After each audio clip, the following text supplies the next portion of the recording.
My secret addiction, it's not what you think. Chelsea's confession. My name is Chelsea. I'm 21 years old, and this is something I've never told anyone. Not my best friend, not my therapist, not even the anonymous corners of the internet where secrets usually spill like cheap wine. I'm an addict, but not to drugs, not to alcohol, not to any of the vices people whisper about in judgmental tones. Whoa. My addiction is quieter, more intimate, something that coils in the dark between my thighs and hums against my skin like a second heartbeat. I can't go a single night without my vibrator. The ritual. It started innocently enough. I was 18, curious, lonely, and aching in ways I didn't yet have the words for. My first toy was a sleek, blush-pink thing I ordered online, hidden behind the anonymity of a fake Amazon account. When it arrived, I locked myself in my bedroom, my pulse fluttering like a trapped bird as I turned it on for the first time. The sensation was electric. At first, it was just a weekend indulgence, something to take the edge off. But then, like any addiction, it crept into the cracks of my routine. Once a week became every other night. Every other night became every night. And then, before I knew it, my body refused to sleep without it. It wasn't just about pleasure anymore. It was about need.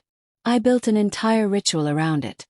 Soft music, dimmed lights, the door locked twice just to be sure.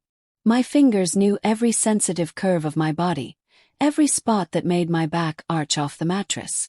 I'd bite my pillow to muffle the sounds, my hips grinding in slow, desperate circles until the tension shattered and left me breathless. And then the guilt. The heavy, sticky guilt that settled over me afterward, like sweat cooling on my skin. I'd lie there in the dark, staring at the ceiling, wondering why something that felt so good also left me feeling so empty. But the next night I'd do it all over again. The forbidden shift. For 3 years it was just me and my little pink secret. And then he moved in. My mother's new husband. I hated him before I even met him.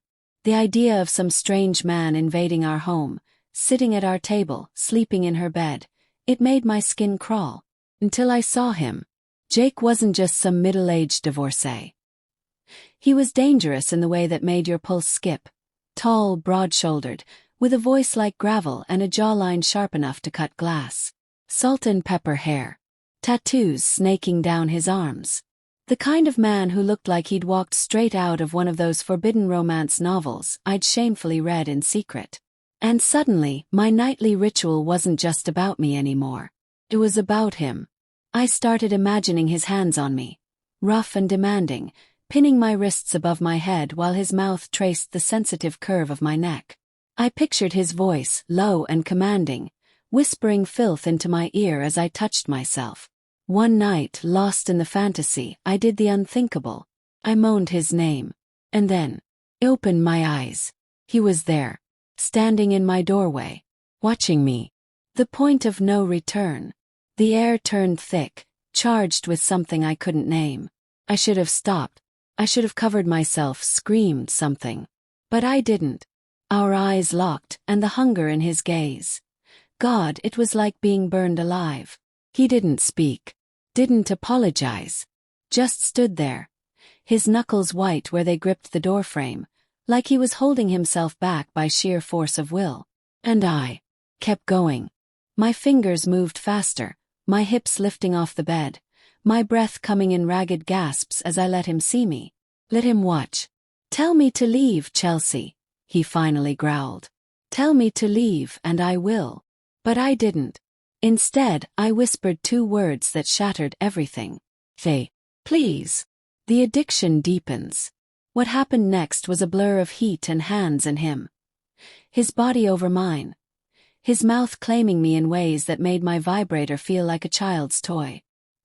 He was bigger, rougher, more everything than I'd imagined, and when he finally slid inside me, I sobbed from the sheer fullness of it. It was wrong. So fucking wrong.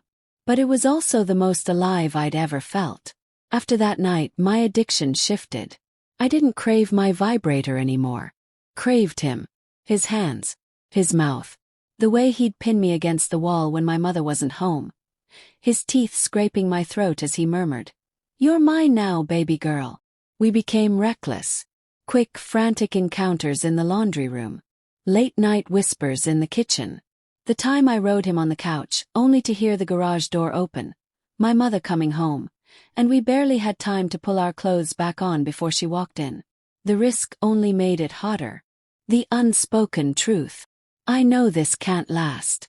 I know it's twisted. But when he looks at me, really looks at me, I see the same addiction mirrored in his eyes. He's just as ruined as I am. And for now, that's enough.